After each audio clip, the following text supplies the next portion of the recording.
그래서 많이 좀 질책 받고 있고 사람이 이렇게 신통방통하지 않다.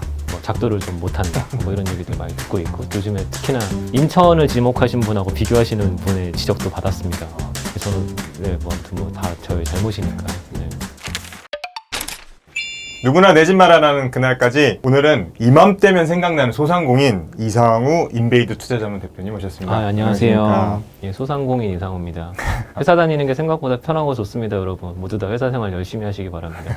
부동산 라이프 정기구독 부탁드리겠습니다. 정기구독 도와주세요. 네.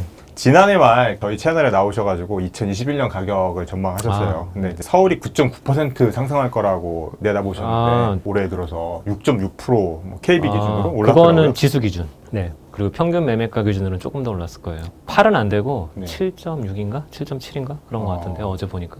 그러면은 이미 예상하셨던 목표치 대비 막 많이 올라왔는데 그 목표를 상향 조정해야 되는 건 아닐까요? 아유 절대. 신념에 그러니까요. 그랬으면 좋겠다. 네, 요만큼만 올랐으면 좋겠다라고 말씀드린 거기 때문에 거기에 다 묻어있지 않을까요? 그러면 하반기는 전망을 해주신다면 어떻게 좀 움직일 걸로 보시나요? 상반기나 하반기나 별로 네. 다르진 않을 거라고 보고 있고 하나 좀 염두에 두는 건 그 올해의 상당히 중요한 입주라고 하면은 강남 서초인데 강남 서초 입주가 3분기 초반쯤에 거의 끝나거든요. 그래서 그리고 한참 없어요. 그게 좀 약간 걱정입니다. 그러면 하반기 뭐 예를 들어서 좀 구체적으로 전망해 주신다면 어느 정도나 오를 걸로? 아니요, 그런 건 그냥 아까 9.9에다 묻어서 말했기 때문에 올해? 그것만 올랐으면 좋겠다라고요. 네, 신념의 표현이라고요. 상반기에 서울 북부 지역의 상승세가 좀 두드러졌습니다. 놀랍죠. 노원이 11%, 도봉이 9.7%나 네. 올랐는데 이유가 뭐라고 볼 수 있을까요?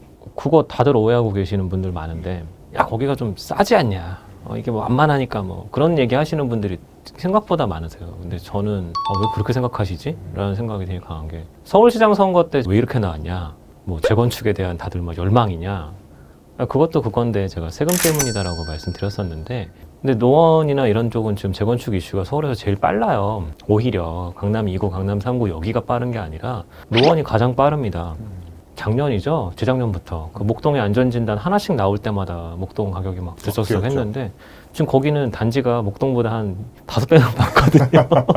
지금 얘기가 당연히 더 많이 나오잖아요. 그렇죠. 그러니까 후끈후끈 할 수밖에 없죠. 재건축 이슈는 정말 잊지 마셔야 되는 게 옛날처럼 강남만 뭐 이렇게 이슈가 아니라 지금 서울 전역, 뭐 전국 대도시 다 똑같아요. 그만큼 재건축 애들 하고 싶어하는 그 시기가 온 거죠. 이거는 뭐 어쩔 수 없는 부분인 것 같습니다. 근데 서울에서 북부에 다 몰려 있죠. 그렇죠. 아파트들은. 서울에 아파트가 여기저기 있지 않습니다. 다들 오해들을 많이 하고 계신데 아파트가 정말 많은 지역은 몇 군데 없어요. 거기들의 재건축 시기가 왔다. 지금 현재 두드러지게 나타나고 있는 노원과 도봉이 네. 많은 아파트 단지 특히 노원에 많죠. 도봉은 그렇게 많지는 않고 노원이 엄청나게 많아요. 상계, 중계, 하계, 월계.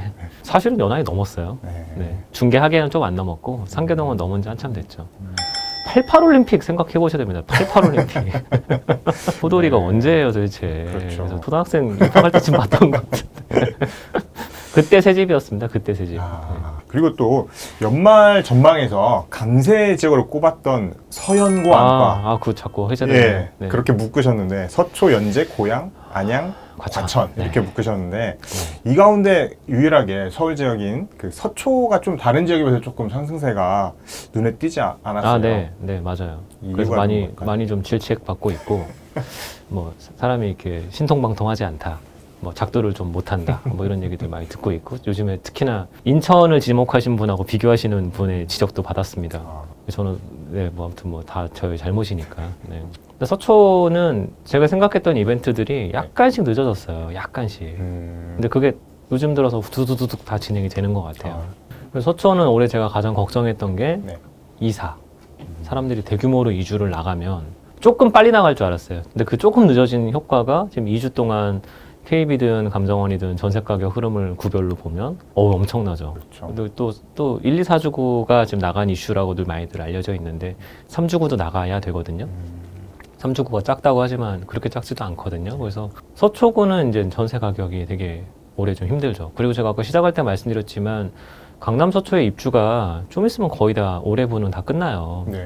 방배거량자이가 거의 마지막인데 올해 그것도 뭐 3분기 초반이고 아까 말씀 이주 수요를 흡수해주는 방법이 그렇게 많지 않다는 거죠. 서초구는 네. 그때 한번 나왔을 때도 말씀드렸던 적이 있는데 제가 여기서만 말씀드리겠다고. 그래서 그때는 아마 기자님 아니시고 딴 네. 분이 그 전모 기자님이 하셨는데 자꾸 저희 고객들만 봐야 되는 정보를 자꾸 빼가려고 되게 그러셨었는데 거기 다 써놨었거든요. 뭐냐면 올해는 서초구에 호재성 개발 이벤트들이 아주 많은데 옛날과는 다르게 그냥 이렇게 공연불로 끝날 게 아니라 상당히 이제 현실화될 가능성이 높은 이벤트들이다. 네. 그럼 그거 하나하나가 얼마나 서초구에 힘을 많이 주겠느냐. 여기서 뭐 지금 많이들 언급도 안 하는 것들이 뭐 정보사 개발. 여기서 개발 호재가 많네요. 네, 개발 호재가 지난 10년간 다 눌려왔던 것들이 네. 4월 달부터 갑자기 좀 이슈화가 되고 있고 근데 그런 것들이 사실 지난 10년간 왜 안 됐었는지 모르는 일들이었는데 이제는 하나씩 둘씩 해야 되는 상황들이 됐다는 거.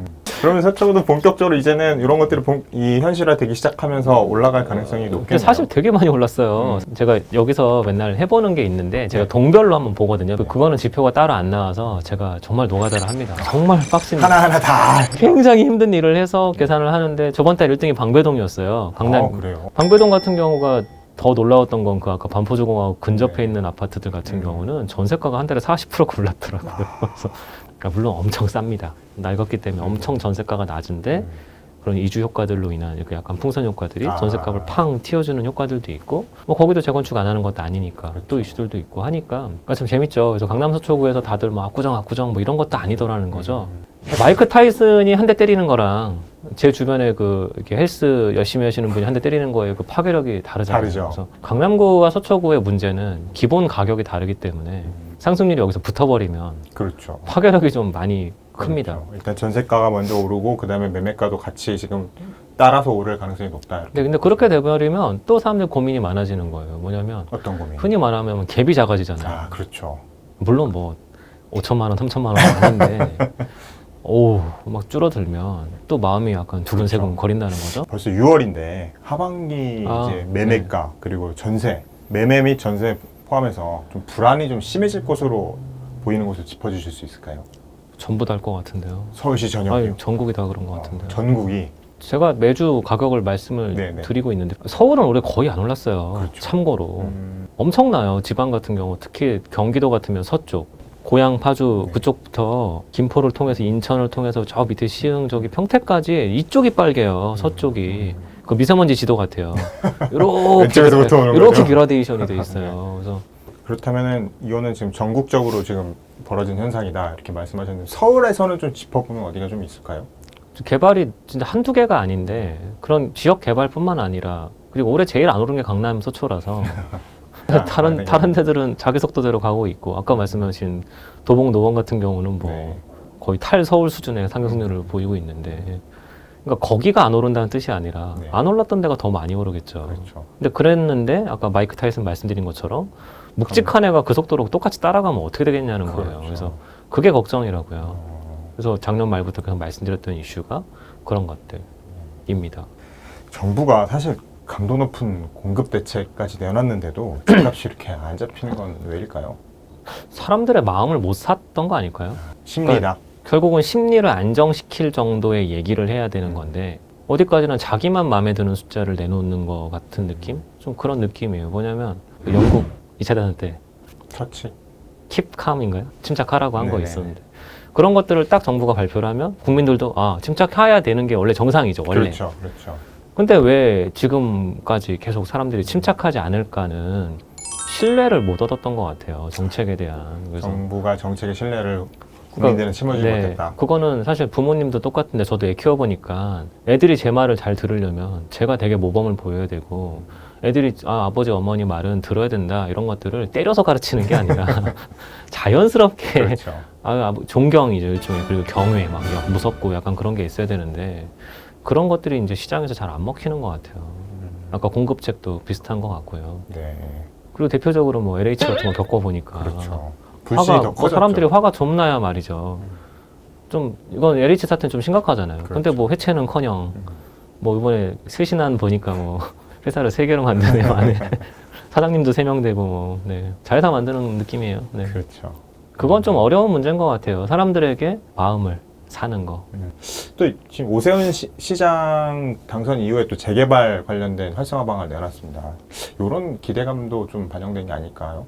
아까 아파트 제가 특정 지역에 몰려 있다고 그랬잖아요. 네. 아파트 많은 데들이 별로 없다고. 그럼 나머지는 뭐냐? 아파트가 아니라 다 주택. 재개발지들인 거죠. 지금 와서 보면. 그러니까 이제 아파트 지역 아닌데도 후쿠루쿠루쿠루. 그러니까 예전엔 네. 아파트가 좀 주도했다면 이제는 아파트가 아닌 재개발 지역 주택 네. 뭐 이런 심지어는 재개발지도 아니었던 데들도 재개발지가 돼가니까 우와. 그러니까 재개발지들도 오르고 아파트가 곧 될 거니까 아파트는 아파트니까 근데 네. 아파트도 재개발 재건축이 다 왔으니까 얘는 재건축 그렇죠. 얘는 재개발 후보지도 아니었던 데들은 재개발 후보 그러니까 이제 그라데이션이 결정이 되죠. 그렇죠. 금방 되는 애, 그 다음 되는 애, 되래, 뭐 언젠간 되래, 태어나래, 안 태어나래 이게 주르륵 되는 거죠. 그만큼 네. 집에 대한 네. 수요가 끓고 있다. 왜냐면 갖고 있는 사람도 낡았으니까. 근데 없는 사람도 많잖아요, 여전히. 그렇죠.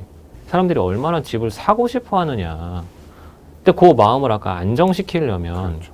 결국은 그 사람들에게 마음에 뭔가를 샀어야 됐는데 마음을 사지 않고 자꾸 그 사람들에게 마음을 더 부추기는 뭔가가 일어났어요. 지금 아니면 안 되겠다 싶은 생각이 들게 만든 거죠. 그게 좀 걱정이라고요. 그래서 저는 항상 안정을 줘야 되는 것 같은데 사람들한테 그거는 신뢰 문제인 것 같아요. 그렇죠. 근데 많은 분들이 유주택자건 무주택자건 신뢰를 못 갖게 하는 일들이 자꾸 벌어졌던 것 같아요. 이상우 대표님 모시고 네, 서울 부동산 전망에 대해서 이야기 나눠봤습니다. 네, 감사합니다. 네 감사합니다.